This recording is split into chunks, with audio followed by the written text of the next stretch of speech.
before 4 o'clock on a Friday. Why not? You want to know why? Because it's been a long week, and I'm looking forward to kind of putting my feet up and getting ready for what promises to be a blockbuster weekend, because what we are working towards is this. After starting 1-5, after then following up a 1-5 start with a 7-3 record to date, weeks 8 through 17, and of course, getting a little bit of help from Cleveland last weekend against these Steelers that will host this winner-take-all opportunity. Yes, it's Baltimore-Pittsburgh for the first time ever in this storied rivalry. Will a regular season finale Week 18 matchup decide both of their fates? Meaning, you win and you are in. You lose and you are being sent into an offseason of chaotic complications. Head coaches, quarterbacks, you name it, all that and more is what rides on Sunday night. No team in AFC North history has ripped off 3 consecutive titles in the division. The Ravens have that up for grabs. They also have the opportunity, both teams do, with a win, to host a home wildcard playoff game as a 4 seed. We'll wait and see in terms of the opponent that would come to town. Perhaps the Houston Texans with I was going to say one of, maybe the top-ranked defense in all the land. So there's a lot to play for, obviously. And for the Ravens, 37-27. They're on the wrong end of the all-time record, Steelers-Ravens history. And with a win, again, they will clinch their 3rd consecutive AFC North title. And like I mentioned, hard to believe that in all the matchups, all the history, everything that's gone into this rivalry, it will be the first winner-take-all Week 18 showdown. We just saw these two teams meet earlier in December. I'll revisit that in just a bit. If you are superstitious, look away from the screen. Mike Tomlin as an underdog, which he will be. His Pittsburgh Steelers are 3-point home underdogs on Sunday at Acrisure. But as an underdog against the Ravens since 2020, he is 7-1. He has a 7-1 outright record against the spread. Yeah. If you're superstitious, look away. Or why don't I just do you the favor and take it off the screen while we're at it. Tail of the tape, Ravens score it at 25 points per game. That's 25.0 flat points per game. Over 3,000 passing yards. They've had 3 different quarterbacks suit up from them in what's become an injury-riddled season, obviously, for Lamar Jackson. But the good news is, for the first time since Week 10, literally multiple months, Lamar will be a full participant. The final of 3 injury reports yet to be released should come out within the next hour or so. Perhaps I'll be live when that happens. But for the first time since the Vikings week, all the way back in November, Lamar, a full participant all week long. Todd Monkin talked about just the importance of that, knowing that, again, it had been a while since he had his quarterback at his disposal from a rhythm standpoint, game planning standpoint, strategizing, you name it. He spoke about it yesterday. We've been in a long time where he's going to be full go all week. I mean, that's a fact. I mean, I don't even know when we maybe go all back to Miami, maybe even then, and that was a short week. That wasn't even, maybe Minnesota. I mean, it's been that long ago where, we get Lamar in a full week of practice and timing with the receivers and our communication. And you can actually see that with Tyler. I mean, it actually has benefited Tyler. I mean, what backup quarterback has gotten as many reps as he's gotten? And it's allowed him to function at a high level. That doesn't, really tell you that practice matters and the reps and your timing and your team's confidence around you. I don't know what does. So we're excited. Not like having your quarterback out there every day.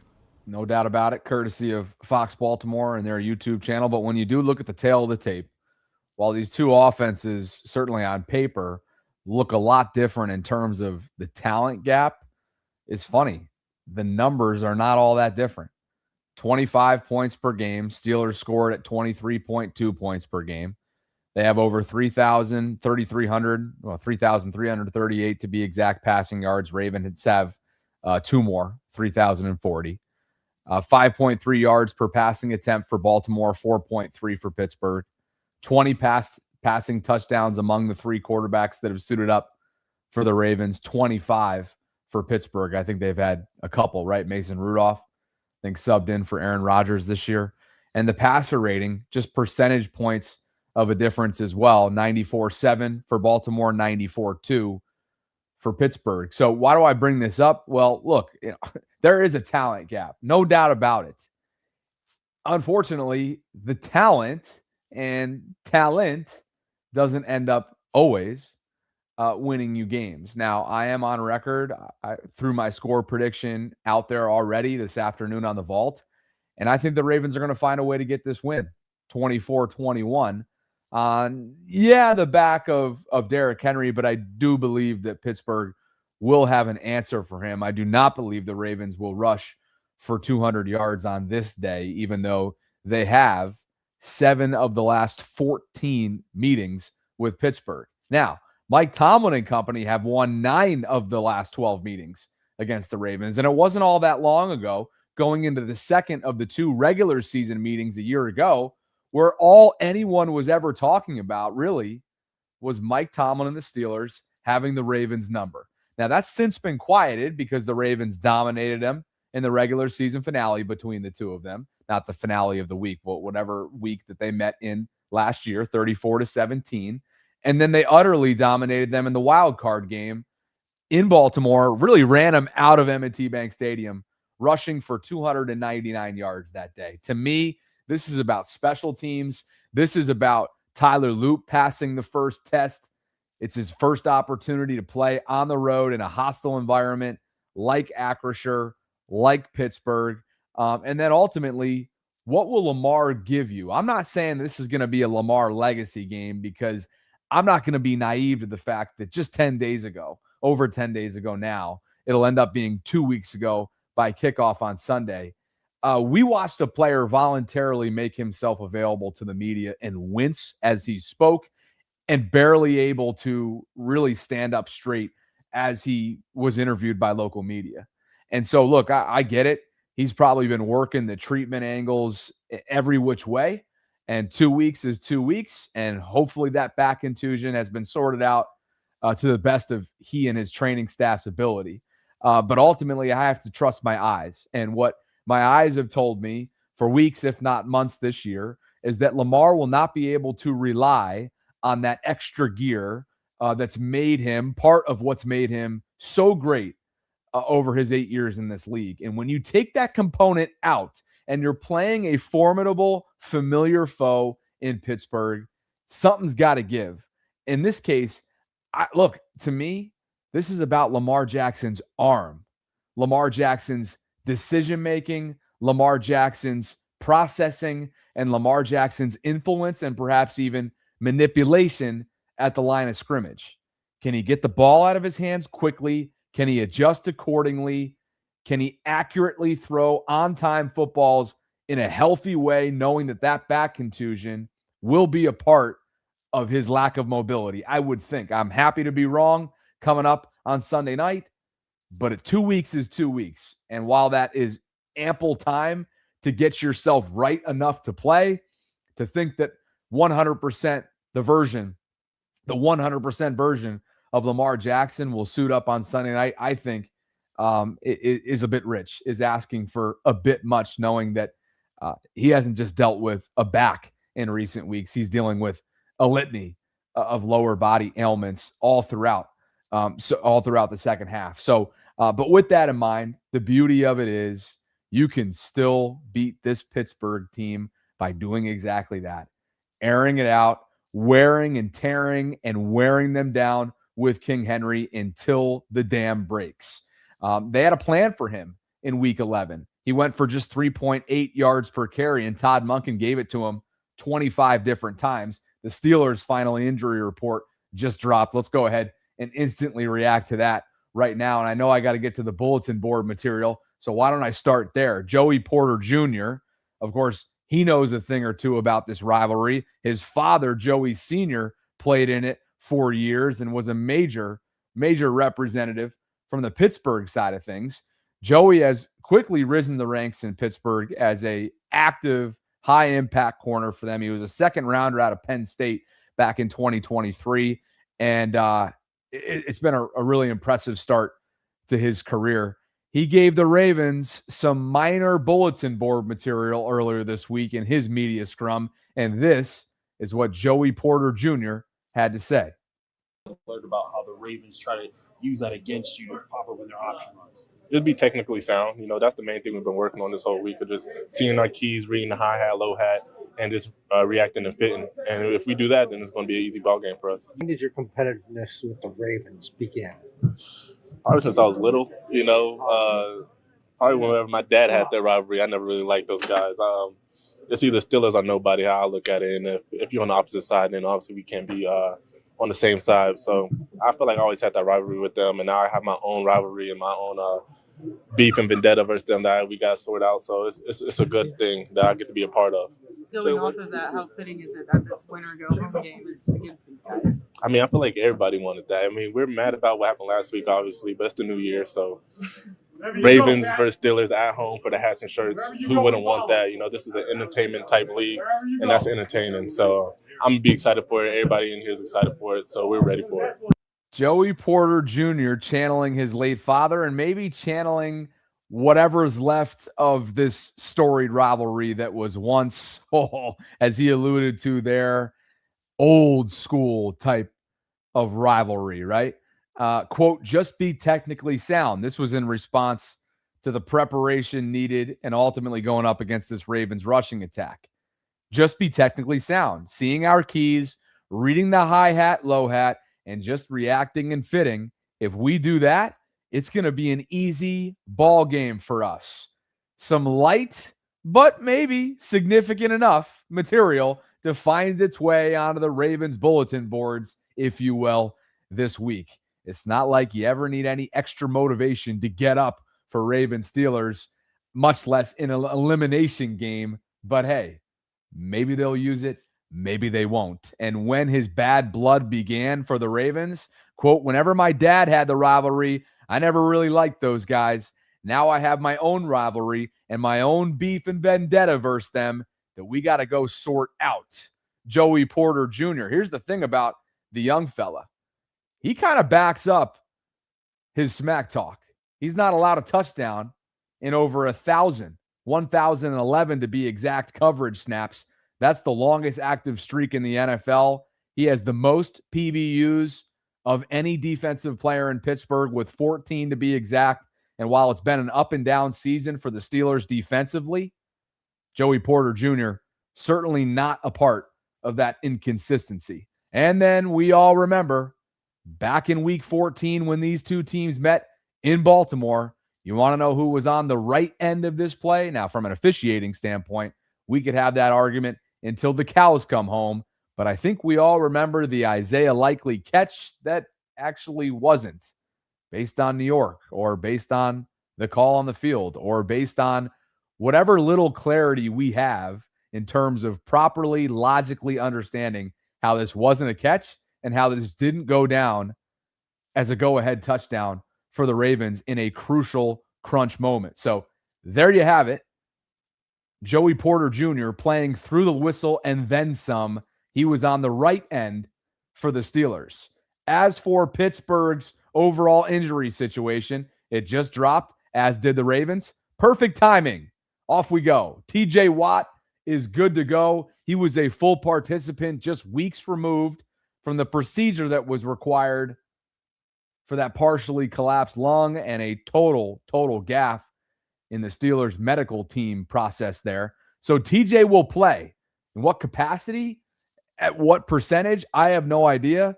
But the first ballot Hall of Famer will be out there, and the Ravens offense has to be prepared for him.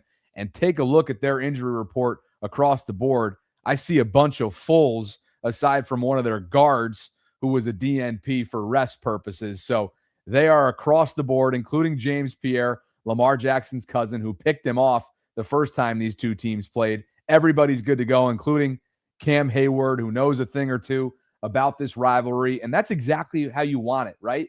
You want everybody, both teams, honestly, for the purpose of competitive spirit And for the purpose of no excuses in the aftermath of whoever wins this one, right? You want both teams at full health. Now, as for the Ravens, let's go ahead and instantly react to their injury report that they just dropped. And again, for the first time since Vikings week, literally week 10, literally multiple months ago, Lamar Jackson, a full participant, the trifecta, a clean sweep Wednesday through Friday. He will play for the first time since the end of the first half against the Patriots on Sunday Night Football a couple weeks ago.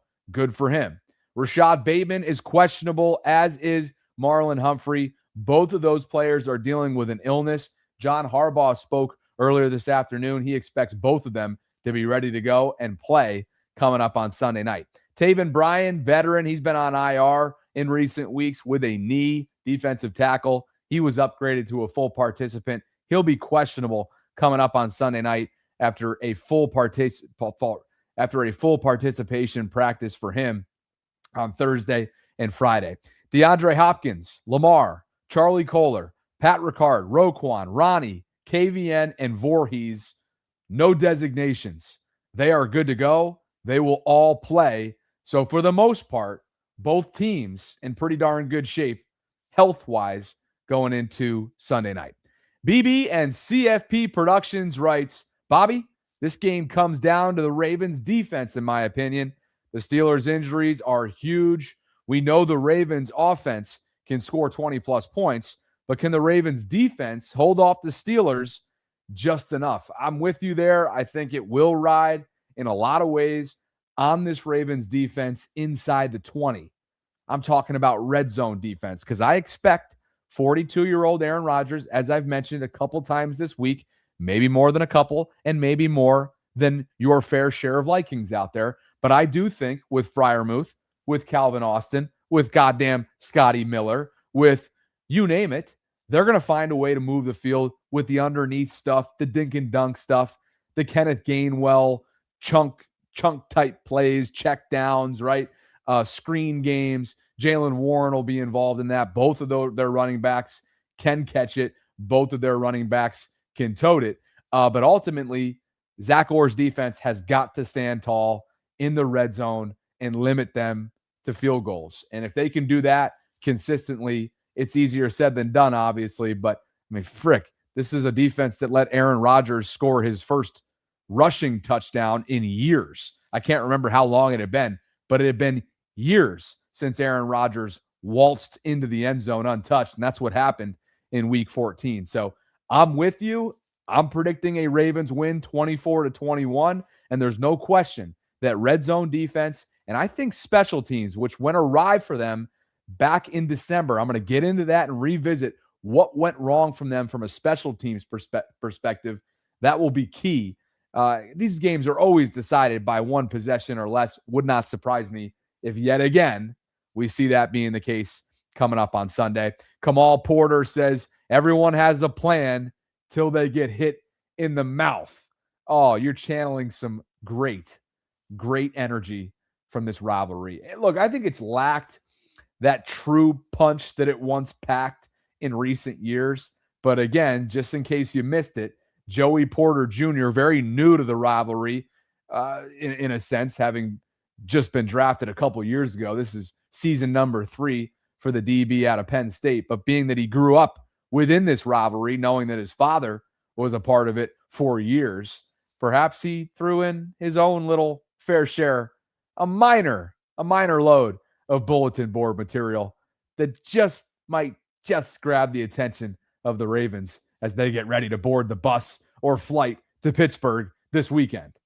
I learned about how the Ravens try to use that against you to pop up in their option runs. It'd be technically sound. That's the main thing we've been working on this whole week, of just seeing our keys, reading the high hat, low hat, and just reacting and fitting. And if we do that, then it's going to be an easy ball game for us. When did your competitiveness with the Ravens begin?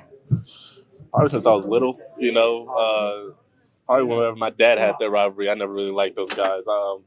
It's either Steelers or nobody, how I look at it. And if you're on the opposite side, then obviously we can't be on the same side. So I feel like I always had that rivalry with them, and now I have my own rivalry and my own beef and vendetta versus them that we got to sort out. So it's a good thing that I get to be a part of.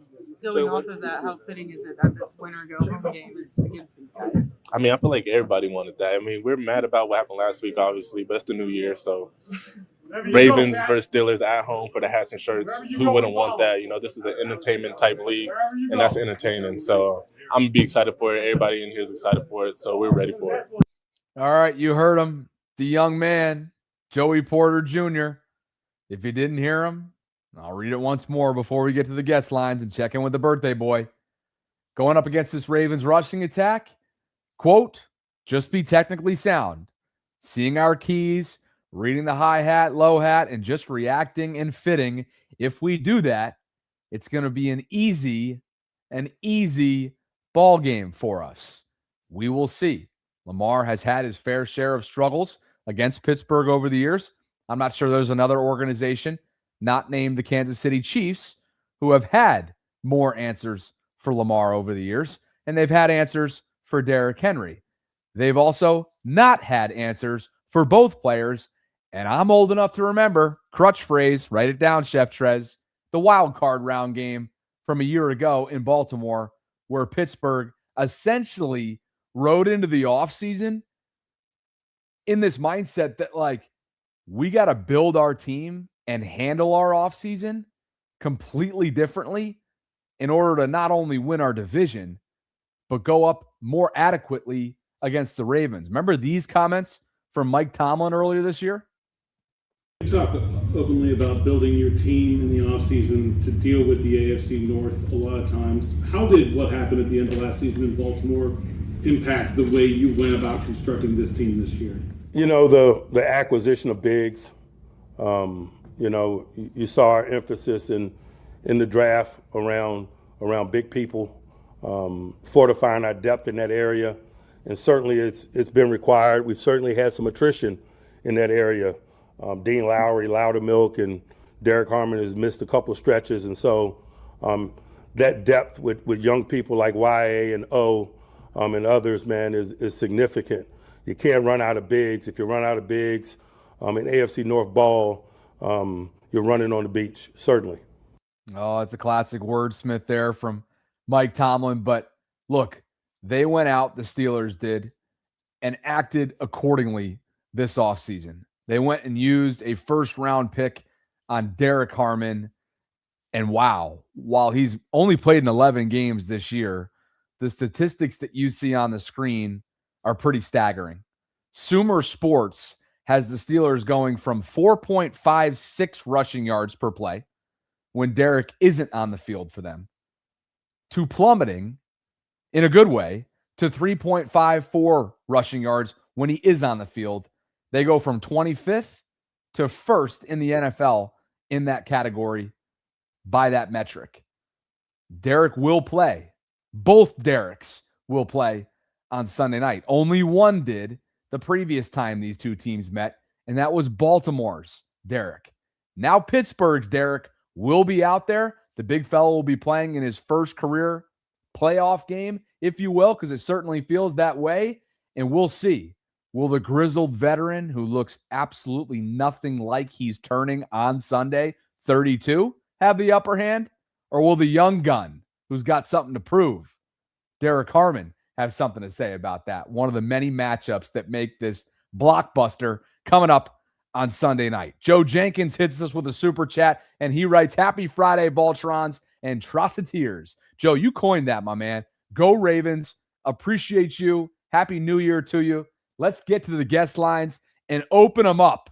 You see the Q&A that's out there right now. Hit me with your game and score predictions, and none of this bullshit from Manny down in Mexico. You don't give me, well, multiple scenarios, if this happens, this is my score, and if this happens, this would be my score. Give me that shit straight up, will you? Like the old-fashioned I'm taking to the noggin later on to celebrate my guy who turns 19 years young. Is it 18 or 19? I can't remember. We're going to go right to the source himself, right to the collegiate freshman, my man. Happy birthday to you, Will.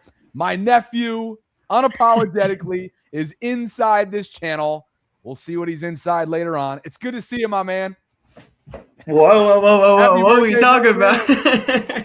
No, I am 19 years old today, so yeah, no, and I know some chat members are gonna be bitching about that joke. Listen, I can take a joke. Let's move on and grow the fuck up here. So yeah, no, 19 today. I didn't really do much today, to be honest with you, because I mean, I'm just like 19, like, and it's weird. Like, I'm turning into an old man in the sense of like where I'm like, I don't really want to do anything. I'm just like, nothing sounds fun.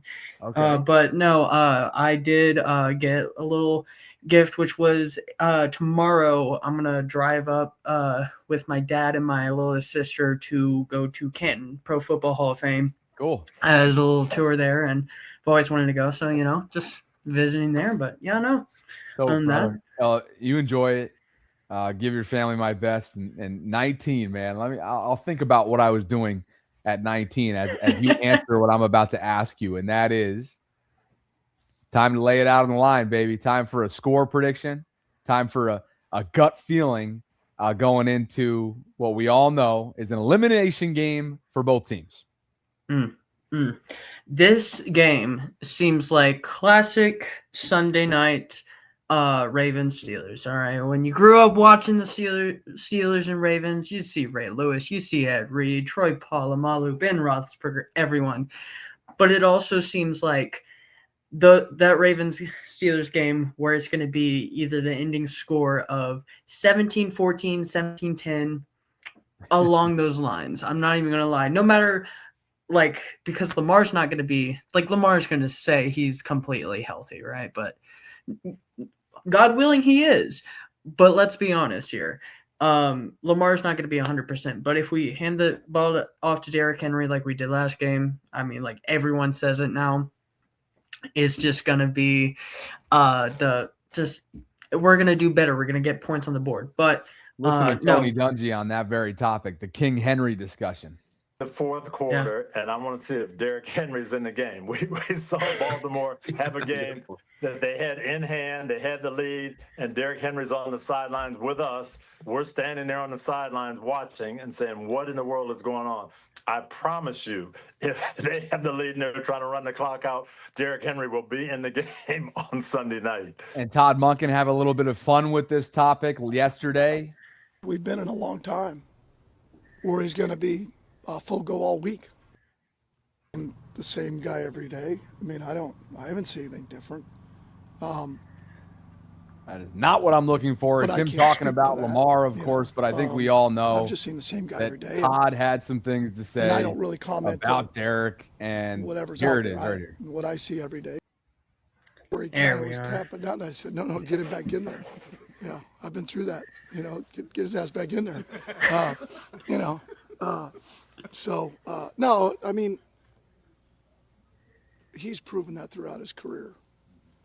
Just by the way he takes care of himself. I mean, his size. I mean, it's just the way it is. I mean, it's obviously we're lucky to have him. I mean, that's just the way it is. I mean, the way he takes care of himself, as the year goes on, he's going to continue to get stronger. As the weather, turns the way it does, you're going to need him. And these numbers right here would certainly suggest that not only are you going to need him, but you will be able to lean on him. He was first in just about every metric that freaking matters in the month of December, and all of a sudden he's vaulted himself into a top 3 rushing leader behind Jonathan Taylor and James Cook. All right, birthday boy, it's time for your score prediction. Lay it on us before we get you on out of here. All right. I am... If they do Derrick Henry a lot, which I think they will, I think final score, it will be 24-19 Ravens, and it'll be a close one. I think the Ravens drive down the field and actually score final points of the game to actually seal it. But yeah, no. And then I remember you said gut feeling. I'm having a gut feeling either Kyle Hamilton is going to knock someone out, not knock someone out, but just knock the shit out of someone, or some fight is going to happen, and it's going to be a ton of flags, maybe some fines here and there, maybe DK jumps in on it, but DK just says, "Fuck it, I'm coming out.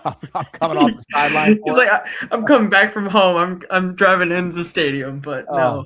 Jesus, would anybody live that down? I mean, would anybody not put that past them? You know? Yeah, and then just take the AB route for that. I mean, I wouldn't be surprised. Brother, happy birthday to you, man. I hope you have a wonderful 19th year. Always got to wish, health and happiness and success. And, man, a phenomenal second semester, which you'll be starting here in the coming weeks. So you got a bunch of uncles and aunts in this chat here, some pessimists and some haters. Those are the ones you keep the closest. And if you don't have any of those, you're doing something wrong, young fella. So good to see you, brother. I'll catch up with you soon. Happy birthday, Will. Thanks so much. Thanks for having me.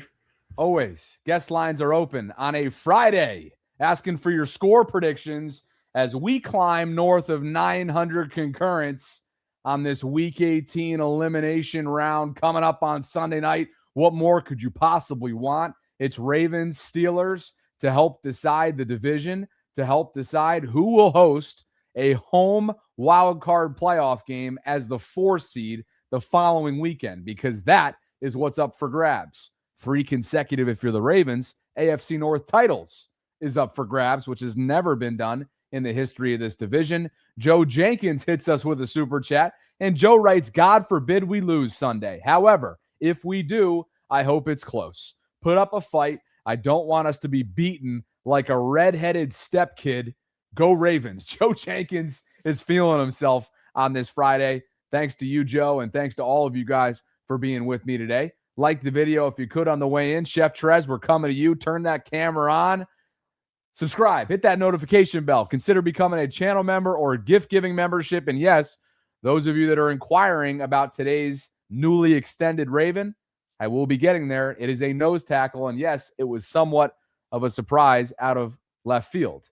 Chef, happy Friday, brother. Happy New Year. What you got for me? What's happening, man? Nothing much. I just first want to say score prediction. I'm thinking it's going to be a one-score game. I'm thinking it's probably going to be 24-17. Ravens win. But I will say something that's been on my mind all week is just how we're going to do it, how we're going to win.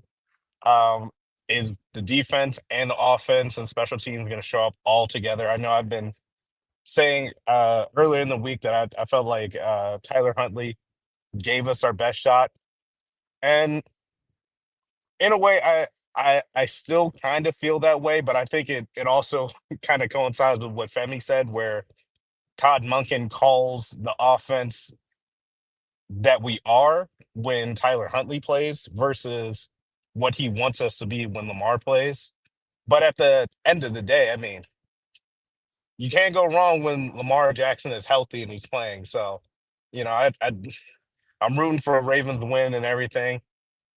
So that's where I'm at. That's where I'm at. And Trez, if Lamar truly feels like he's nowhere near 100%, which is not that hard to believe, like that scenario, knowing what kind of shape he was in literally at this moment 2 weeks ago, come game day 2 weeks ago, literally to the day, it wouldn't surprise me if there's like a level of self-preserve mindset almost if you're Lamar, right? Like he's already picked and chosen, I should say, very, very strategically and intentionally since he's dealt with all of these injuries.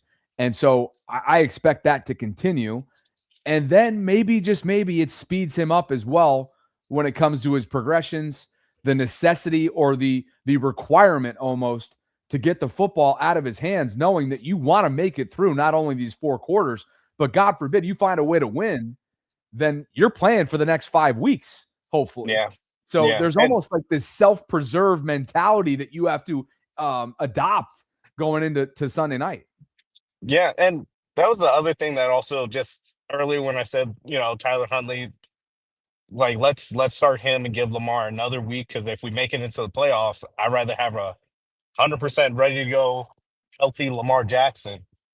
And I feel like that's just the other part of the puzzle. Now, I will say I definitely kind of feel the same way that Ray kind of feels, where I'm just like, I feel like there should be change after the end of this season. I mean, I feel like John Harbaugh has had so many shots at it, and what, in 18 years, he's won the Super Bowl, but in 18 years, I mean, he hasn't done anything else. And every year that we don't make it to the Super Bowl, that we have a Lamar Jackson, a Derrick Henry, Roquan Smith, Kyle Hamilton, all of our stars, every year that we don't make it, it is a waste. We can have the best statistical season. We've seen that. But every season that we don't make it, it's a waste because they're not getting any younger. Their contracts aren't getting any cheaper. So I still feel like I'm glad that we're in the playoffs. I hope we go all the way. But at the end of the season, wherever we are, thank you, John, for what you've done. But we need to move in a new direction.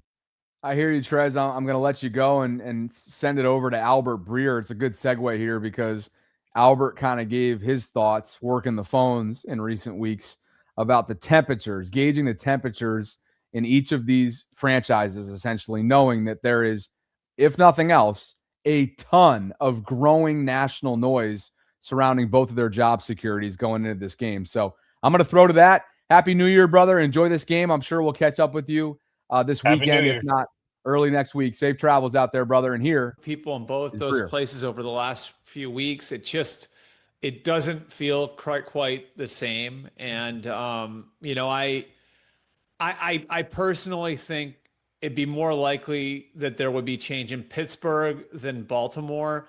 But, this conversation has been amped up again on the outside, and where are the owners' heads on it? And I think that there is like a distinction between the two, and this would be it. Like, I think with Baltimore, you do have big picture decisions coming this offseason, right? The biggest one is like Lamar and his contract. After Josh Allen got his contract correction last year, they had discussed the idea of doing that correction with Lamar, the same sort of correction with Lamar, and they wind up not getting it done. And so now, do you have that conversation again this offseason? I think Lamar obviously would like to have that conversation. So, you do have some big decisions coming for the Ravens. However, if you look at the setup of the Steelers and you look at the age of some of their key players, it's Aaron Rodgers, but it's also Cam Hayward. It's also Jalen Ramsey. It's also TJ Watt. You look up and down that roster and there are older players in key spots all over the place. And so, just by, organically, there is a reset coming, and that is going to naturally invite big picture questions when your coach has been there for 19 seasons. For Mike Tomlin, it's, do I want to go forward with this? Do I want to go through a full rebuild where I don't know who my quarterback's going to be, when there might be other opportunities out there? Maybe I do TV for a year and I go to a place with an established quarterback. Do I really want to go through a full rebuild? And then for the Steelers, it's, do we have the right people in the building for right now? Now, that doesn't mean they don't respect the job that Mike Tomlin's done. Of course they do, but, it's all right. Do we go forward now knowing that this might take some time? And do we feel good that Mike Tomlin's going to be here in year 22, in year 23, And so I think organically, because of the way the roster is right now for the Steelers, that's more of a pressing thing for them than it would be for the Ravens. So a lot of speculation there. That was Albert Breer, national insider there on the Rich Eisen show from earlier this week. But the point is that what he admits to in the beginning, I think, is what's most telling about the respective situations. Based on his calls, based on who he's spoken to, it feels different. Meaning this national conversation, how it's snowballed to really the conversation in terms of whoever loses this game coming up on Sunday night, like, what is their future? And is that a legitimate question that ownership is wondering, is asking, has decided on already, depending on the ultimate outcome? So look, bottom line is the Ravens could very well win this game on Sunday night, be a one and done in the wild card round at home, and still there might be a decision to be made out there. And I know a lot of you got out there, based on what Chef Drez has just said and what a lot of you have voiced, would be advocates of exactly that. We'll get back to the guest lines and begin with SL in just a second here, but I got to get a read in first and foremost. And I want to say thank you to ZipRecruiter for sponsoring both of our channels, including the Bobby Baltimore channel this football season as we gear up for the postseason. If you're hiring for your company, It's a busy time of year because you've got new 2026 goals, and that means finding the right people to accomplish them. You've also got new hiring challenges that come along with 2026, like filling specialized roles or identifying qualified candidates from a huge pool of applicants. Lucky for you, there is a place that you can go to help you conquer these challenges and achieve your hiring goals, and that is ZipRecruiter. You can try it for free by visiting ziprecruiter.com/audio today. You can find that direct link we have in the show notes for you. And you can let ZipRecruiter help you find the best people for all of your roles. 4 out of 5 employers who post on ZipRecruiter get a quality candidate within the first day. And you can see for yourself again by trying it for free today and visiting ziprecruiter.com/audio. Again, that's ziprecruiter.com/audio. It's the smartest way to hire. And I appreciate them for the continued support. Let's get back to the guest lines, super chats first and foremost, that we can get fully caught up. Joe Jenkins clarifying that his most recent super chat was saying and clarifying that it was just a saying and a joke, Bobby. I recognize that. Joe also writes, I'm shocked you read that. I'm dying laughing. If you would have read it on the vault, Sarah would be throwing holy water on both of us. Go Ravens. You know, Joe, sometimes when you don't have a producer or an intern, you just read these super chats for the first time in real time along with everyone else. You guys could be saying sins for all I care. Who the hell knows what could be in the super chats? And it's probably going to come off my tongue. So thanks, Joe, for the super chats, plural. Jerome Robinson, welcome to channel membership. It's great to have you.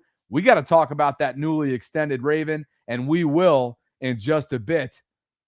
This is your injury report, your third and final injury report, and most notably, while there are 3 questionable players, all of whom are expected to play, most notably Marlon Humphrey and Rashad Bateman, what really matters is for the first time since week 10, that was the Vikings week, Lamar Jackson, a clean sweep Wednesday through Friday of full participation. And if that's not a way to go into the weekend, I don't know what is. So SL Nut, you ready to help me react to this and a whole lot more? It's Ravens Steelers, baby. That's what we're working towards. It's an 8:20 kickoff at Acrisure in Pittsburgh on Sunday night. It's the final frame of week 18. As Marlon Humphrey said this week, the script writers got it right.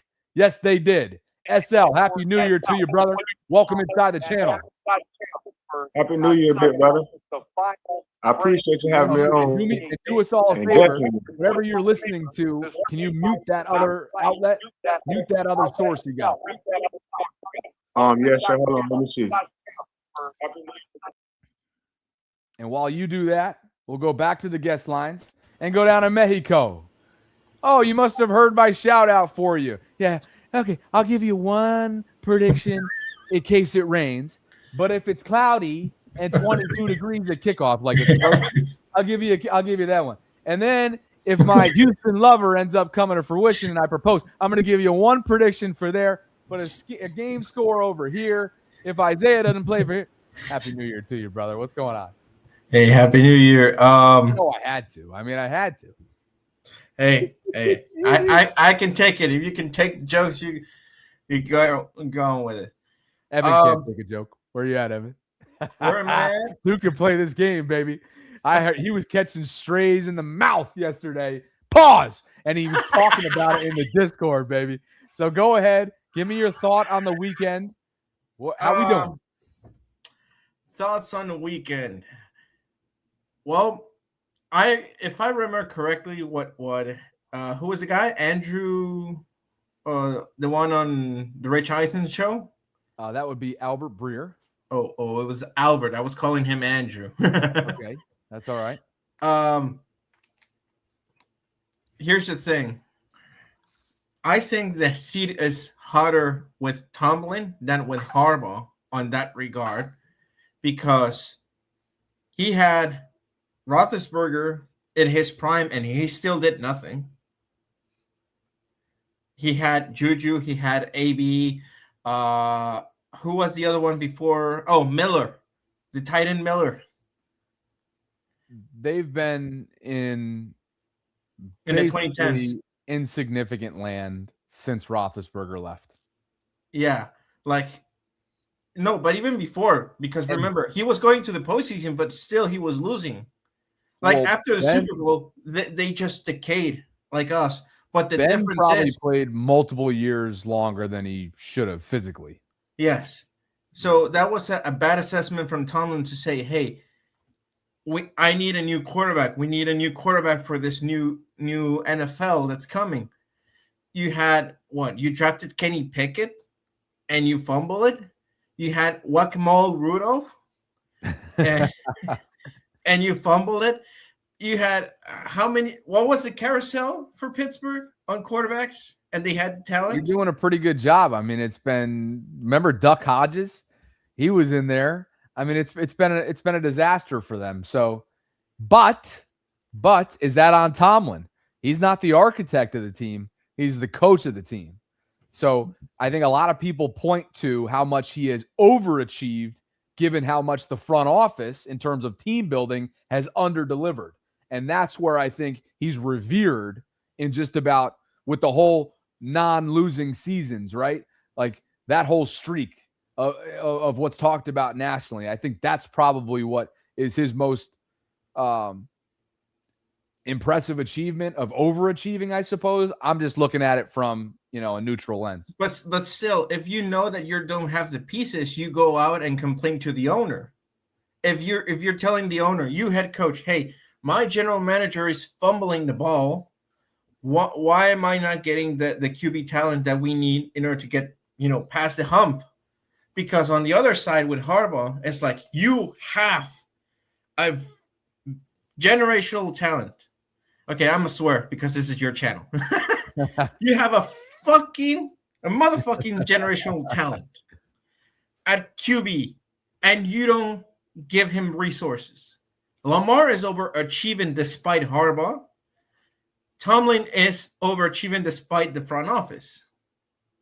But still, it's both of them actually not doing their job. Like Tomlin not going to the owner saying, hey, you're not giving me the pieces that I need at QB and at certain key positions to get over the hump. And it's not, I don't know. It's like Harbaugh should know this. If you have a generational talent, you cover him with talent. You make it work. I mean, we saw it last year. We saw it on 23 on the defense. We had overwhelming talent on the defense, and we missed the mark. Your one and only score prediction is? Oof. Okay. Out of all the possibilities, let's go with the magic number 27-17. But here's the thing. I feel like this is going to be a close match, and either Henry just runs it through the middle and scores, and that's it, or we get a pick six from Nate or from Kyle, and it's over. Nate is in need of redemption. That is for sure. It's great to see you, brother. Happy New Year to you. Zach Orr basically called out Wiggins this past week. I mean, literally, I was listening to that press conference yesterday, and he was like, the best way you can put it is that Nate would even tell you this wasn't one of his better games. Yeah, 111 receiving yards allowed. It was a rough evening on Saturday night in Green Bay for the second-year corner out of Clemson. Longmire 903 has become the newest channel member here inside. Joe Jenkins, it's time for me to once and for all change channel membership to Trosseteers. I kind of fucking love that. That's got to happen. Joe also writes, no offense, Bobby. I have a warped sense of humor. None taken.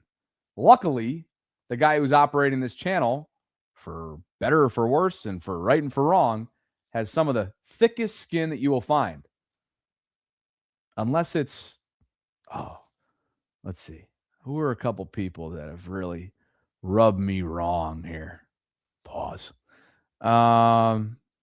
Where's Fat Country Boy at? Where the hell's PKB at?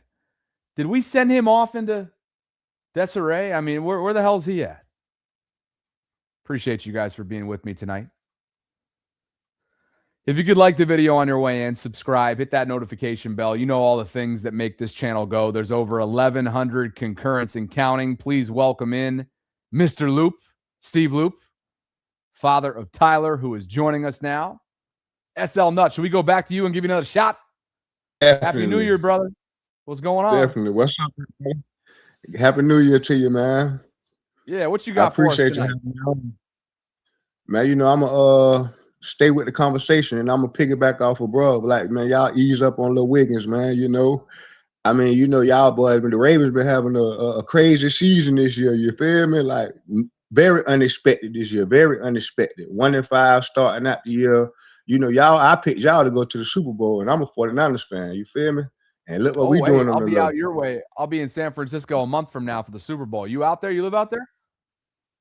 No, sir. No, sir. I'm just a fan. I'm from Jacksonville, Florida. I'm from Duval County, Jacksonville, Florida. Oh, Jax. You know? Hell yeah. Listen, I'm pretty sure you like I should be saying something about the Jags, but you know, I'm older. I was around before the Jags was around, you know. Hey, SL, you never me? know. Maybe we'll have a chance to the Ravens might end up meeting y'all in the next couple of weeks. You never know. Definitely. Definitely. You know, one thing about it, we always looking forward to the best. That's all we want, the best. That's how we playing right now. You know what we do. I'm just happy right now. We in the year where when it comes to the now, we in the year where, bro, we ain't broadcast like we ain't the alpha right now. You feel me? Yeah. Right now we on the low. Let us stay on the low. Yeah, and we finna clinch the division this year. Win the Super Bowl in Santa Clara this year, in San Fran this year. First team to do it in history. Watch what I tell you now. If we see y'all boys along the way, I just want to tell y'all boys, hey man, I'm sorry. I hope y'all bring the best though. And I know Mama gonna do his thing, and I know Shaka gonna do his thing. Know what I'm saying? I know Shaka gonna do his thing. That's Derrick Henry. You feel me? That's my people right there. I was gonna say that's a South Florida boy right there. Or how do you pronounce it? Is it Yulee? Yulee, yes sir. Yulee, Florida. He from Yulee. My sister stay down there now. That's my people. You know what I'm saying? Derrick, my people. You feel me? My little cousin Jalik is his nephew. You know what I'm saying? Is that right? By blood? Yes sir. By blood. His Jalik daddy, my little cousin daddy is dude. That's Derrick Henry uncle. I believe that's his uncle, or I believe his uncle. You know what I'm saying? But you know, shout out to the Ravens.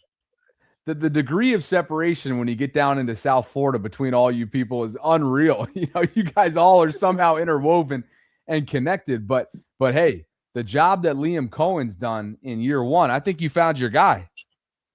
I mean, definitely, because he got Trevor playing at a whole nother level. Like, you know what I'm saying? You hear it with the players, you hear it in him. Like, you know what I'm saying? Trevor is really playing at the elite level right now. This is the sunshine that was coming out of Clemson. This is the Trevor Lawrence that was predicted to be that evolutionary player for the Jags. You know what I'm saying? They definitely doing a raw job. And that defense, oh man, that defense is Derrick Lord and them boys ain't playing. Now one thing about them Jags, they definitely got a shot bit, bro. They definitely and they the underdogs. People talking crazy about them. I seen the podcast the other day with Skip Bayless on there, Key to lead them boys in the arena. They were saying how the Jags just pie like damn. I'm like, man, I'm gonna disrespect them boys. Them boys putting up 30-something points. If you ain't putting up 28 and better, you ain't finna beat the Jaguars, man, for real. You feel me? Like real shit. I'm selfishly hoping that the Ravens and Jags meet up at some point in the divisional round or the AFC Championship or whatever the hell, because you're coming on this channel and we're going to talk a bunch of chop it up, all right? It's great to meet you, man. Enjoy it. Happy New Year. Thank you for the call. You too, brother. Thank you. SL Nut is who he labels himself, and that call did not disappoint whatsoever. Guys, there is a drop percentage. Take a look here. This is not something that you want to see, but I'm going to force you to see it because the Ravens have to get it together. What the hell is going on here? Stand by. Hold on a second. Take a look here. The NFL drop percentage going into this final frame. Are you guys really trying to cancel me for you people? Come on. Don't do that to me. Son of a, come on now. Look at where the Ravens are in terms of drop percentage around the league. And I'm old enough to remember. That's the second time I've used that crutch phrase. Chef, write it down. I'm old enough to remember. That would be a third time now. What happened in week 14 when the Ravens and Steelers met up for the first time? Y'all remember what happened on 3rd and 4 when all Rashad Bateman had was one man to beat? which he easily could have done, and he would have walked into the end zone for 6. What did he do, though? He dropped it on 3rd and 4. And for that and many more shortcomings, the Ravens have the second to worst drop percentage, leads wide. That's league wide. 9.2% is their drop percentage. This is the type of stuff, along with ball security, that has to be at the forefront of every single ball carrier, every single pass catcher, and obviously, I was going to say every single, hopefully only one quarterback will play, knowing that means Lamar gets through it cleanly. And the quarterback, it has to be at the forefront of their mind. Straight up. 9.2%. Not going to win you football games. Ball security issues. Not winning the turnover battle. Not going to win you a lot of win or go home elimination games. Straight up. So that's a statistic that I had out here that I wanted to throw out. Let's see. Mr. Ravens football is with us. He's going to inject some positivity into your hearts, into your minds, into your brains. I don't know. Ashley says I'm too negative. I'm too pessimistic. Even though Ashley knows damn well that there are plenty of other channels, bless their hearts, where you can get positivity and positivity only. And that is their MO. That's something they can do. Here you're going to get a little bit of everything. You're going to get a dose of reality, Ashley.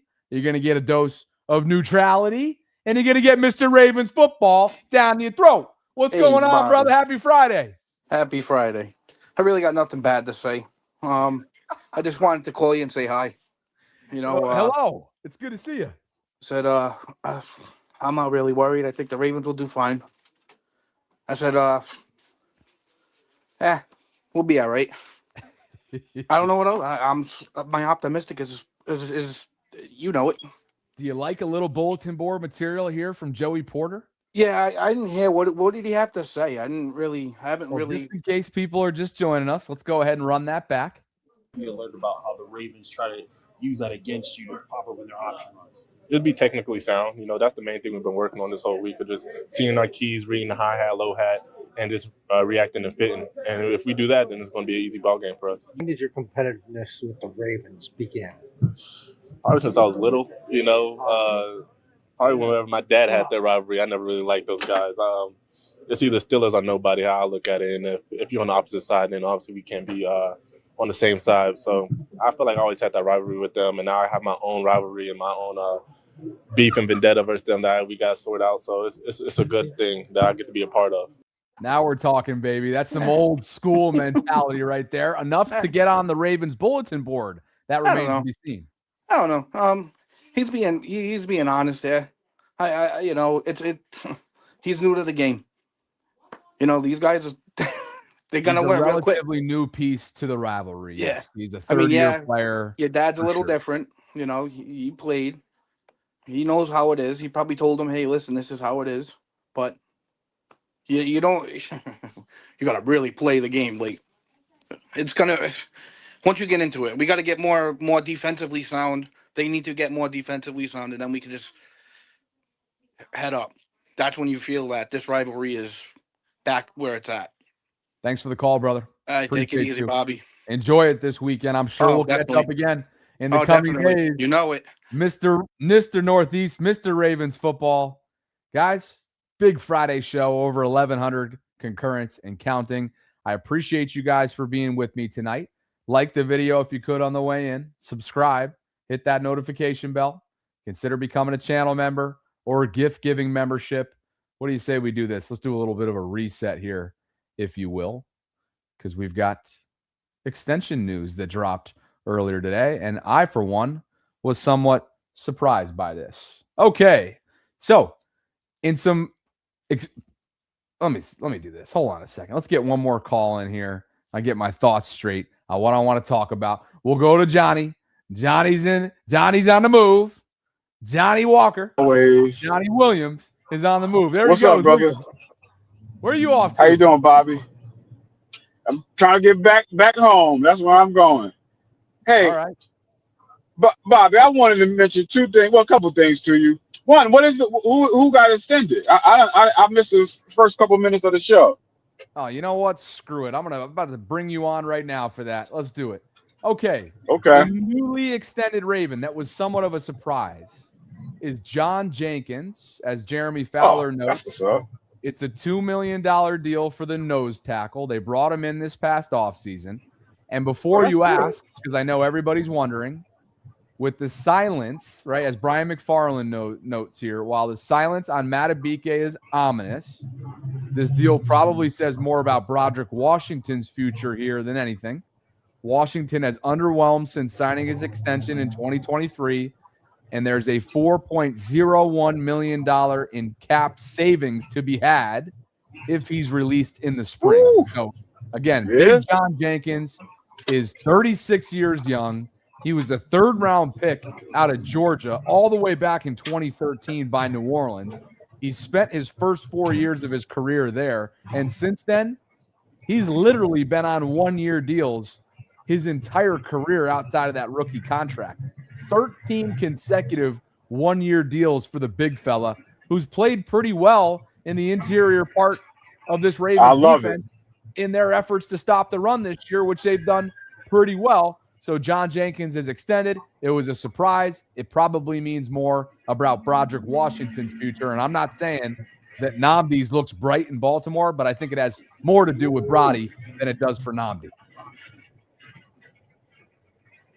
Hey, man, I actually love that signing. I think Jenkins is probably the most underrated signing we had. Actually, I like Jenkins more than number 41, Draymond Jones. But I got a bone to pick with you, Bobby. Why you keep mentioning my name? I mean, my man name with from the Steelers. What's that D tackle name? Which one, Herbig? That D tackle that you said that's coming back off of injury. Oh, Derek Harmon. Man, Bobby, if you mention that fucking name one more time, man, we about to run this ball down their throat.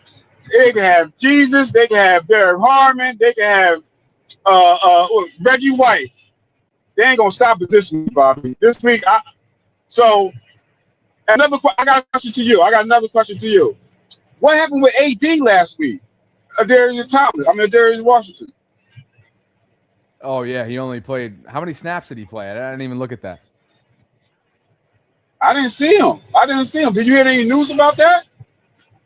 No, he was a I think he barely touched the field. Let's see. That was swept under the rug this week of what's been a busy one. Let's see if Ardarius got out on the field. Ardarius played just 7 snaps, 15% of the share, so he was barely out there. I don't have an answer. Is he still hurt, you think? I don't have an answer for you on that other than perhaps the snap count or hopefully I hope. I mean, he hasn't popped up on the injury report this week, so it didn't mean he aggravated, he hadn't aggravated anything or nothing popped up. But it's really the first thing. So Bobby, I'm glad you brought it up. So Bobby, this is my thing with John Harbaugh. I love John Harbaugh. If we win a Super Bowl, stay. But my biggest problem with John is stuff like this. It's like you got a momentum. You got a defensive player that brings the level up to everybody on your team, and he gets 7 snaps.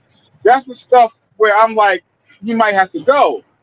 Because at the end of the day, them little things like not starting Keaton Mitchell for half the season, not putting in the rookie left guard, little things that it seems little in the moment, but at times when he's passing 300 yards on us, I promise D will make a difference, man. It's like, where's the fairness with his roster movement?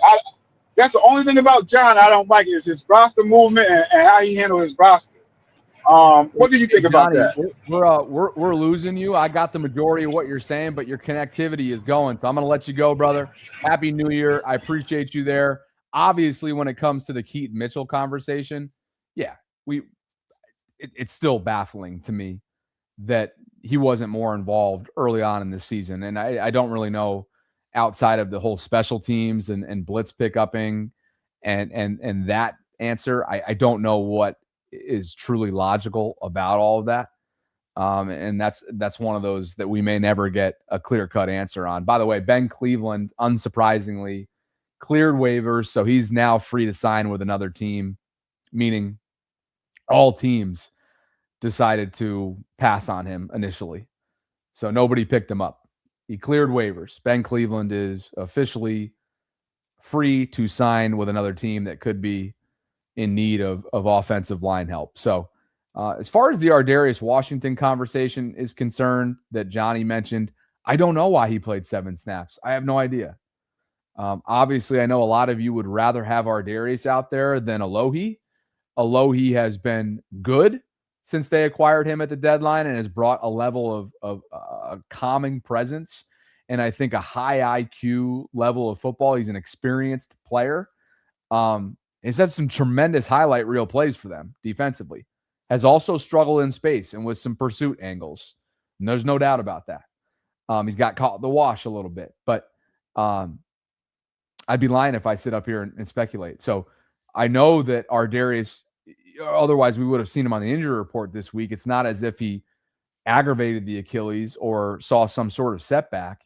Perhaps it was snap count. Perhaps it's just making sure they're managing him as he ramps back up. But I don't know, because he had played plenty of plays in the previous weeks since they brought him back into the fold. So not sure, and I'll be curious to see if that trend continues coming up on Sunday night. Jewel, talk to me. Happy Friday. Happy New Year. Hey, Bobby. What's going on? What you got for us? 3 things, actually. I wanted to, before I get into my prediction and keys of the game, I want to talk about Ben Cleveland. Because I wanted to talk about him yesterday, but I forgot about it. And, that was the big story yesterday. But it's unfortunate that he couldn't get it together. You mentioned the failed, tests that he had, the physical tests that they gave him, and he failed that, and the off the field incidents, the public breakup with his girlfriend, and all that other stuff that was going on with him. It just seemed like every chance that an opportunity that was given to him, he just dropped the ball every single time. And I remember when we first drafted him, and I seen the tape, and I was like, this dude is a big dude. Like, this is going to be our future starting, left tackle, right tackle, guard, wherever they put him. And obviously, Harbaugh was banging the table, like you said, he was banging the table and drafting a guy. We saw the Wired episode when he said that. So it's just unfortunate that all that potential was wasted because he just couldn't get it together. And we don't know his personal life outside of football. We don't know what's going on, but it just seemed like it was just all a bunch of negative press and all a bunch of negative things that was coming out of his camp and what he was dealing with. So I felt like this was going to happen eventually. I thought last year's offseason we was going to move on from him, but they signed him back as a camp body. But obviously it just didn't work out. And I guess in this instant, Harbaugh had a reason to put him in the doghouse. A lot of people were saying, Rave, one of them was banging the table for Ben Cleveland to start because of Dan Falele's inconsistency, and I'll say Dan Falele shouldn't be on his team either. But we was banging the table for Ben Cleveland, and it just didn't work out. And now we see why it didn't work out, because he gets suspended again, and it's like, dude, you can't get it together. You have an opportunity to start, and then you just keep screwing it up. And this is what it led to, him getting released, and nobody claimed him. As you said, nobody claimed him. And I hope that gives a level of, I hope for somebody like Rave and others that are just completely, and I'm losing my train of thought right now because my neighbors for the 3rd consecutive day are lighting off fireworks until he just literally flung herself off the bed, almost knocked down my entire tripod camera setup, and is now panting below me. I can feel her heart rate up against my knee right now. She is freaking out. Her entire body is shaking. I don't know what. It is January 2nd. I'm going to walk down there. I'm going to walk down there after we finish up and handle this myself. How about that? Please do. How about it? Yeah. So, all right. So now pivot into Oh, wait a second. I'm not done pivoting on these motherfuckers over here. I'm about to walk down there and take care of their fireworks myself. Son of a bitch. Yeah, I know the feeling. I know the feeling. God, I gotta get her whatever the calming medicine. I'm forgetting the CBD medicine. I gotta get her right now because her whole body is shaking. It's okay, little Toto. I know. Man. Go ahead and finish that thought. Yeah. So Ben Cleveland, that's just an unfortunate situation, but best of luck to him in his future endeavors and all that. But well, hold on a second, Jewel, because Joseph Burton thinks that I'm bluffing. He thinks I'm bluffing. Oh, Joe, you better call your ass in. I'll tell you what I'm going to do right now. That's going to be something. So let me get to the keys to the game, and then I'll put my predictions and then send you to the next caller. The keys to the game. First, run Derrick Henry. I don't care how many times you do it. We've been saying it all week. Run them, even if they're gonna crash T.J. Watt and Alex Highsmith down. But I will run at T.J. Watt. Test him because he's coming off that lung injury, so we want to test him and see how he plays because he hasn't really had that impact as he's had in the past. But he couldn't make a play, but we don't want that to happen. So we're gonna run him as many times as we can. And second thing, converting third downs on both sides. I've said this yesterday. It all starts in the trenches. Offensively, converting third downs. Defensively, stop them from converting their third downs, getting them off the field, and us converting third downs and scoring points in the red zone. That's another key. Getting points in the red zone, which is crazily we've almost dead last in the league, and it just boggles my mind, and obviously everybody else's mind. And lastly, getting pressure on Aaron Rodgers. And I said it yesterday, for some reason in our last game, we didn't touch the guy. No dirt on his jersey, none of that. He's been clean in the pocket, all of that. So we got to get pressure on him. I don't care how we do it. We got to get pressure on him. If he's getting the ball out quick, bat the ball down, whatever you need to do. We do those three things, we will win, and I believe we will win. And the final score, I'm going to say 28-20. 28-20. Steve Loop has his. He says protect the football, no dumb penalties, variety in the run game, and wrap up tackles on first contact. That equals a W. Thank you, Steve. I mean, you got to concur and co-sign each one of those. And I have to look back at just a few weeks ago when these two teams met, because while there was fluky officiating, no question, and there was nuance to that, much like I already spoke about, right, related to the Isaiah Likely catch that would have been a go-ahead touchdown that actually wasn't a catch, and all of the randomness, the strange type of illogical, beyond like true comprehension moments of that game from an officiating standpoint. There were other ways that the Ravens lost this game. I mentioned the Rashad Bateman drop on 3rd and 4 when only had one man to beat. The Ravens had to settle for a field goal. Look, there will be times you have to settle for a field goal. Of course, it's Pittsburgh, it's Baltimore. It'll be 22 degrees out there. But between the drop rate that I talked about earlier on, they're the second. They have the second to last drop. They're the second to last worst, second worst, I should say, in the entire league in terms of drop rate. And Bateman was among those in week 14. That can't happen. And then I thought, from a special teams perspective, very un-Raven-like, if you will. Remember, Keandre Jackson had that costly 10-yard penalty. They were just trying to get to the 2-minute warning. That was brutal. The Travis Jones, that incident. Yeah, that was pretty fluky. I thought that was actually bullshit out of all three. Out of all three, the OPI that wasn't called, or the DPI, or the OPI that was called on Zay Flowers. If I were to put it in order of, I don't know, like blasphemy, I'd probably go Travis Jones, Zay, Isaiah. Right. It'd be those three things. And I'm not saying that Isaiah's was clear and obvious, obviously. Yeah.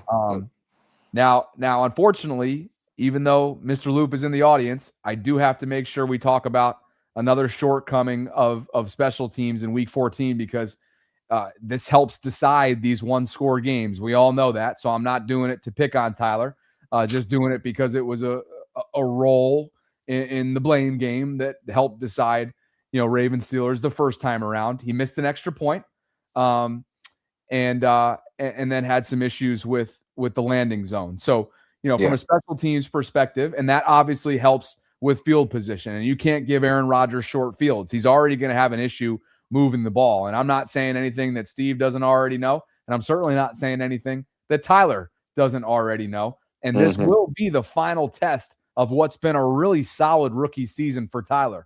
He's yet to play in he's played in plenty of hostile environments, and he's made kicks in hostile environments, but he hasn't played in Pittsburgh yet. This is the final test to put the final bow, if you will, on his rookie season, which has been a successful one. No question about that. So as I kind of wrap up the evaluation of special teams, it's got to be better the second time around if they want to win this game, which, again, I think a lot of us have this being decided by 1 score or less, and I'm one of those. Absolutely, and it's all about, like you said, field position, protecting the ball, catching those, passes on third down, critical downs that we need, because, Pittsburgh's going to go for the ball, and we have been susceptible of fumbling in key situations, and for some reason they capitalize on each and every one of those. So we have got to protect the ball and make sure we make those catches, and like you said, control the field position. Make sure Tyler Lupe he gets his mind right when he makes the kicks and everything. And I believe in him. I think he'll be better. So all those three things, if we do all those, we'll be fine, and we'll get out there with the win and third consecutive AFC North title. Well done, brother. Appreciate you. Have a fantastic weekend. We'll catch up during pregame coverage, I'm sure. Julian on his way out. Guys, can you tell it's Steelers week in Roquan Smith's world? Just like from a team perspective, when you're not playing to your standard, including the defense, and then where we've had different hiccups, people are always going to come out with opinions and the way they feel. And granted, we all do live in America, like I've said before, so we all are entitled to our own opinion and write stories regardless if they're true or not. So that's nothing no one can control. The only person that can control that is the person that's writing the story and the person that buys into it. So at the end of the day, like he said, I guess it's just noise, and I don't really listen to it. I don't really know too much about it, truth be told, because I don't really concern myself with those things. I just concern myself with myself, how I go about my business, and how, I control that, and how I try to echo that throughout my teammates. But at the end of the day, it is what it is. It'll always be that way. People are always going to talk. That's why we have mouths.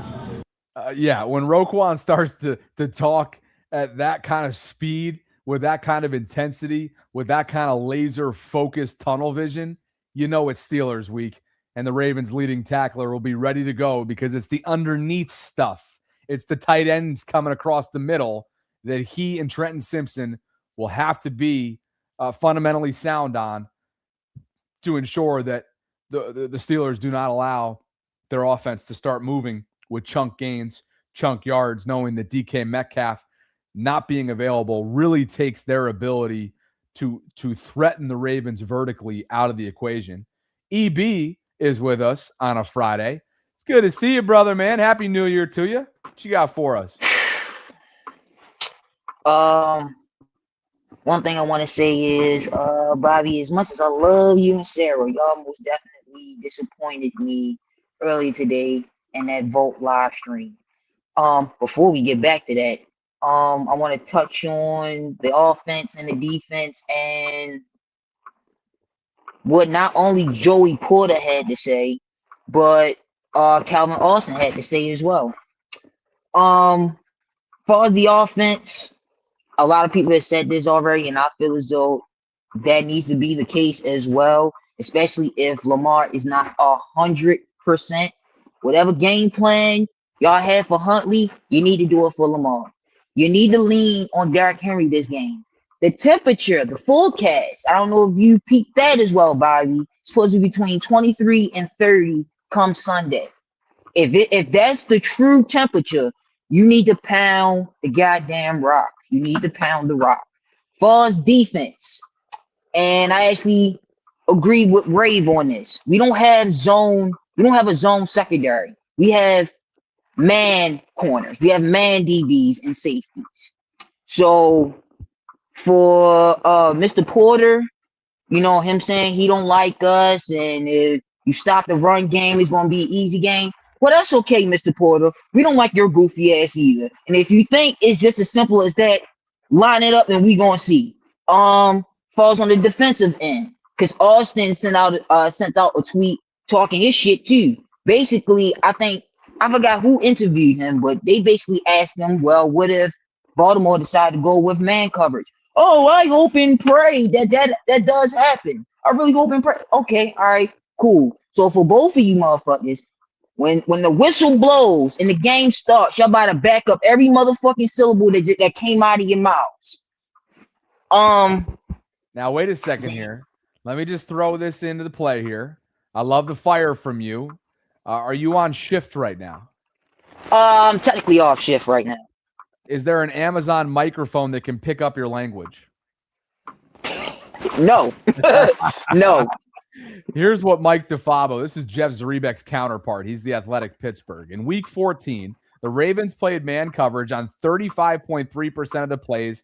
That was their fourth highest rate of the season. Rodgers torched them. Long story short, Rodgers and Metcalf torched them. 7 of 12 for 163 yards. That was a season high at the time for Rodgers against man, and a touchdown. You see the EPA per attempt and the passer rating. It was through the roof, and it really, a lot of it had to do with DK Metcalf. You take DK's 2 receptions for 80 yards out of that, and a couple of those rough reps, one of which was against Marlon Humphrey. If memory serves, both of them might have been against Marlon Humphrey, but I know one of them was on the opening drive for Pittsburgh. You take them out of the equation, and it's a job well done. Who's going to be the man beater out there for Pittsburgh? I don't know.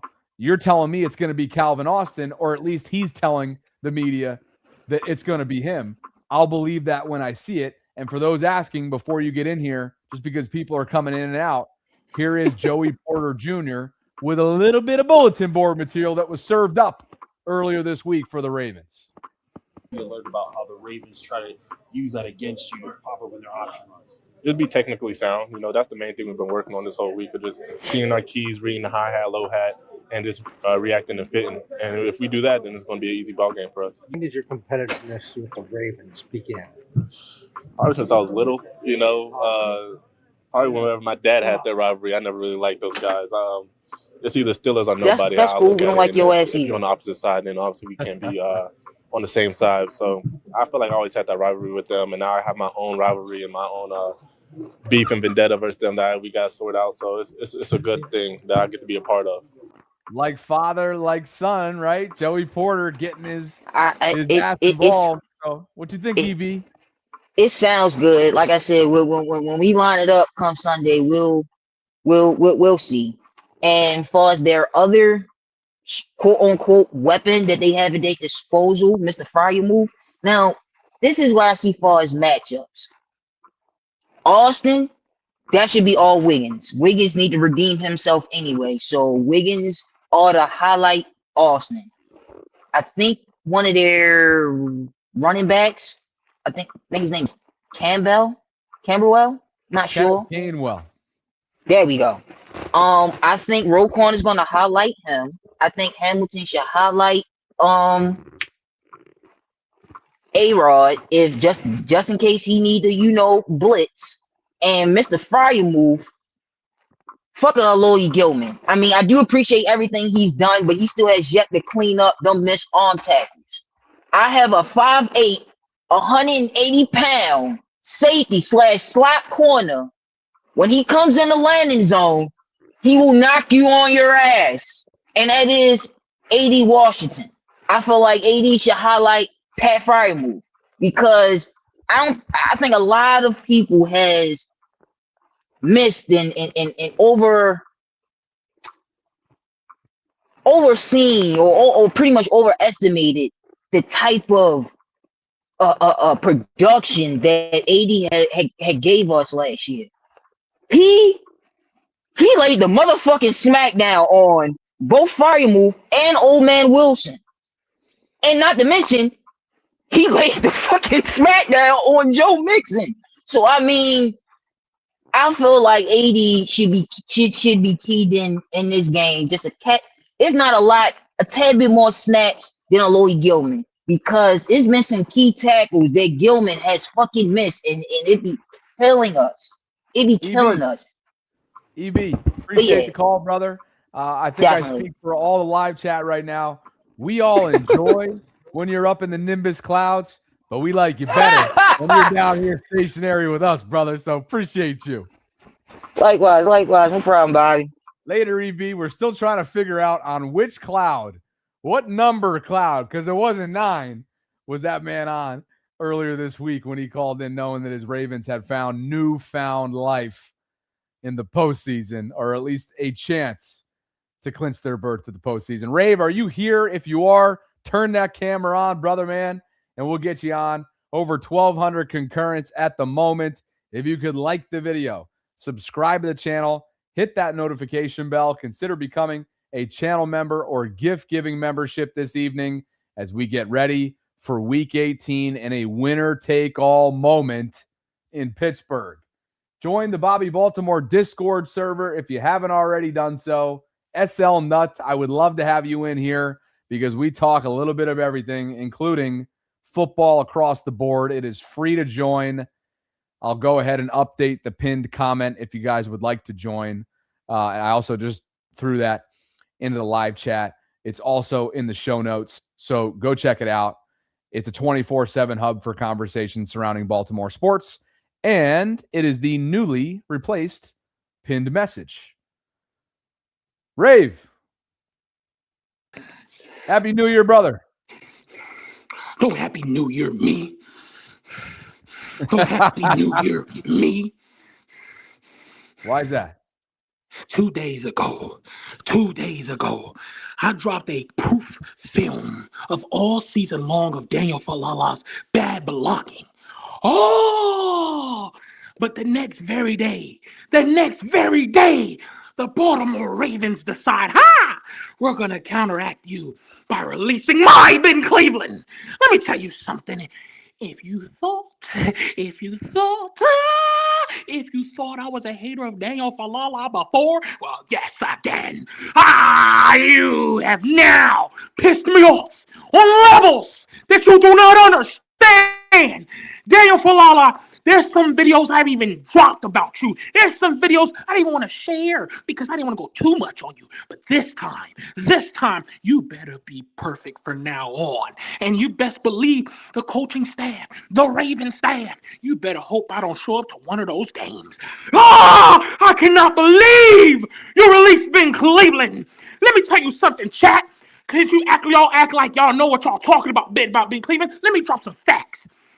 Yes, he had a little mishap in the beginning of his year. Yes, he had that little he didn't show up he failed his conditioning. That's true. He got that.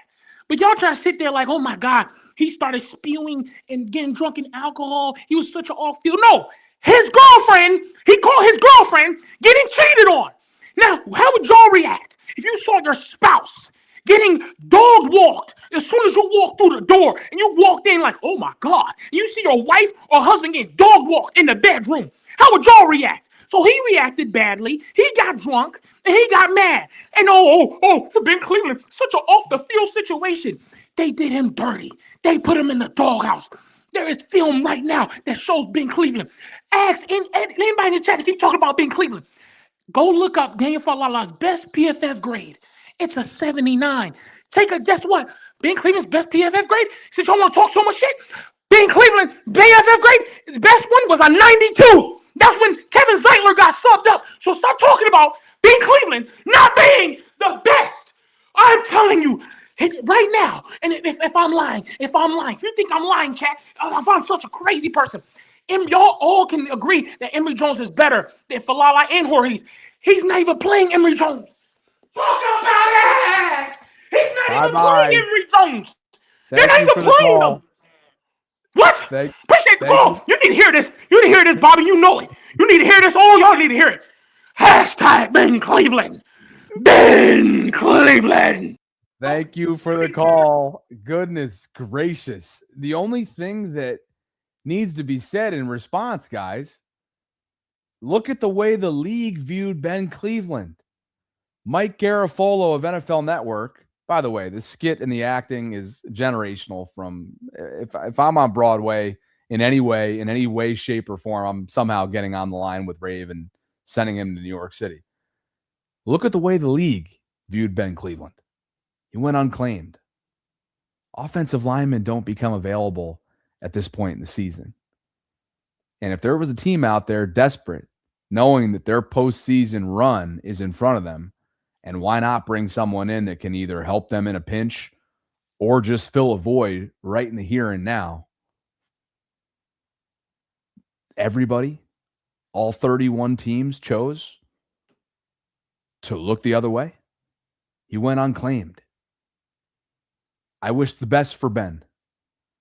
He was a third-round pick out of Georgia in 2021 that John Harbaugh quite literally hand-selected and told everybody that he was standing on the table essentially to select this player. Big Country, Squirrel Boy, whatever the hell his nicknames were that ingratiated himself early on to Baltimore fans. I met him multiple times in person, and I happen to think he's a good dude that, as Rave mentioned, went through some shit in his life earlier last year, whether it was the DUI, which ultimately led to the 3-game suspension that he just served for violating the league's substance abuse policy, and or the cheating scandal that went TMZ tabloid public and blew up in his face.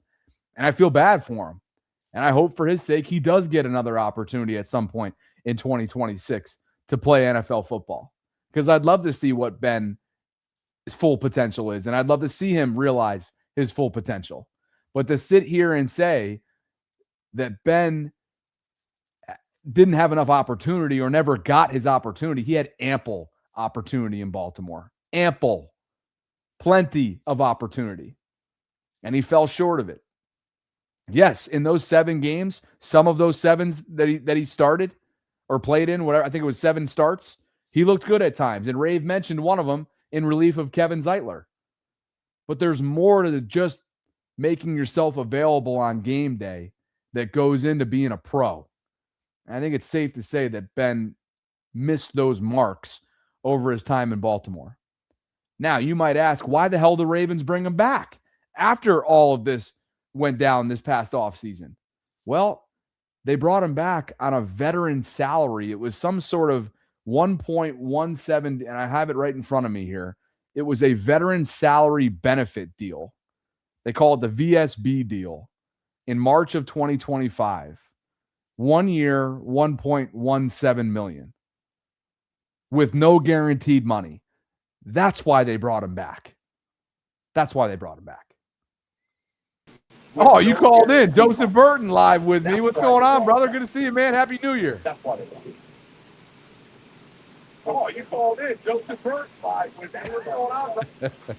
Nothing much. I can't hear you, though. Oh, man, dude. Why don't you call in on a different platform? All right? Appreciate you, Joe.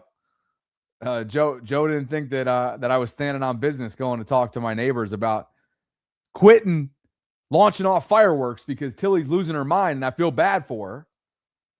So anyway, I just looked up and realized that we've been live for 90 plus minutes. Holy hell. Appreciate you guys for being here. SL Nut wants one more call. Should we get him in? Should we duplicate him one more time? Mr. Jacksonville, Mr. Duval. Somehow back channels like related to Derrick Henry. No, I'm just kidding. Your nephew is apparently. SL Nut is back. It's a second-time caller from Mr. Jacksonville. Man, I fuck with you, Bobby. My fault about the curse. I like you, Bobby, though. And I like the Ravens too. But look, though, that big Cleveland situation, you said it out your mouth, though, just now. Harbaugh did that. That's why they went back to him. That's why they gave him another shot. You feel me? Because that was Harbaugh's boy. He picked him. Like you say, he handpicked him, basically. And in times of trouble, in times of struggle, even the opportunities that's been given, you not taking advantage of, I can't give up on you. Know what I'm saying? That's the type of coach Harbaugh is. And that goes to make me ask this question. So why would you get rid of a man like that? Why would you get rid of Harbaugh? Especially right now at this time with the season that you're having. Why would you get rid of him? Look, know what I'm saying? Think about it. So I don't think What you say? anybody's asking for him to go right now in this moment. They've been saying it, brother. They've been saying it all in your chats. They've been saying get rid of Harbaugh. He need to go. He need to be changed up. And yeah, they've been saying it, but they and that's just fans talking. But I'm talking about in real time. Nobody with their head screwed on right is saying get rid of your coach before this Week 18 game. But no, I'm talking about point. No, You're Bobby. talking about the here and now. I'm with you on that. And here's the thing, right? Because you're coming in from a Jacksonville perspective. For those that missed your first call, you're a Jaguars fan, right? So to catch you off the speed on the heart. I'm a 49ers fan. Oh, I'm sorry. You're from Jacksonville. You're a 49ers fan. Yes, thank you. You told me that. So to truly understand the Harbaugh commentary, it's essentially through 8 years, there's been a level of underwhelming underperformance in the postseason, some of which, really all of which, falls under his watch. Is it all his direct fault? No. But at the end of the day, they have lost more than a handful of games in the postseason as far and away the more superior team. We watched it in the AFC Championship game. We watched it in Tennessee earlier on in Lamar's career, and I should say in Baltimore against Tennessee. We've seen it against the Buffalo Bills several times. And so while ultimately, as Terrell Suggs has told us time and time again, when you step over the white lines, it's up to you as a player to ultimately get the job done. And there's only so much that can go when it comes to accountability and blame against the coaches.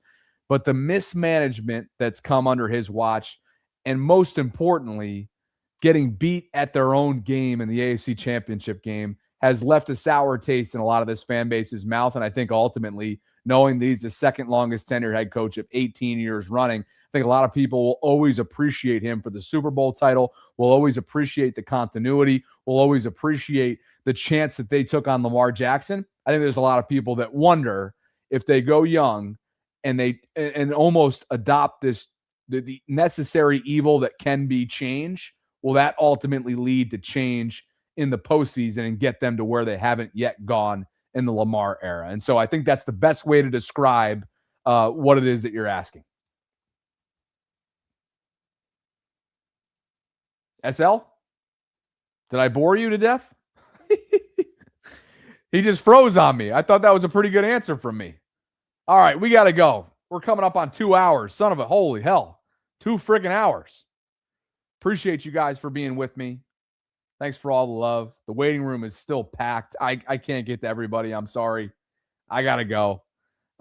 Maybe I'll go live tomorrow. We'll see what happens. But as of right now, Sunday is for all the marbles, and that's not changing. It's Ravens Steelers. It's an 8:20 kickoff. Pre-game coverage starts in the 7 o'clock hour. Sarah and I will be live post-game, probably around midnight or so. And if you haven't already done so, please like the video on your way out. Subscribe to the channel if you haven't already done so. Hit that notification bell so you can be notified of when I'm dropping all my content. Go to the updated pinned comment if you could on the way out and join the Discord server. There are over, I think we're coming up on 1,100 members. 1,087 members. So would love for you to continue to join that community. It's a great place to hang out with like-minded Baltimore sports fans, like-minded sports fans across the board. And some of you have reached out in recent weeks about how you can donate to the channel in non-super chat forms. So if you're interested in doing so, you can through Venmo, Cash App. You see the handles right here. Nothing is ever expected. Everything and anything is always appreciated. And thank you, guys. Have a fantastic start to your weekend. Sarah and I will catch up with you on Sunday, if not before. And I will, of course, get pregame show started right before this game begins on Sunday night. So talk to you then. Appreciate you guys as always. Later.